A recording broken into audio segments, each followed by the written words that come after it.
Hi guys, welcome back. In this tutorial video, I'm gonna teach you how to reply on Instagram message.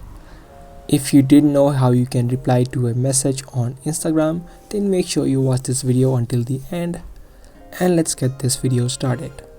Firstly, open up the chat where you want to reply the message.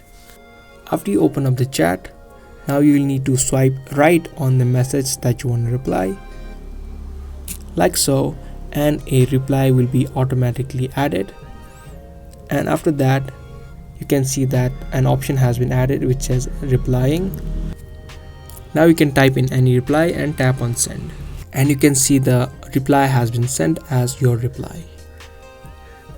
You can reply to this message as much as you want. So that's it. That's how you can reply on Instagram message. If you guys liked and found this video helpful, then don't forget to give this video a thumbs up. That's gonna be all for today. Thanks for watching.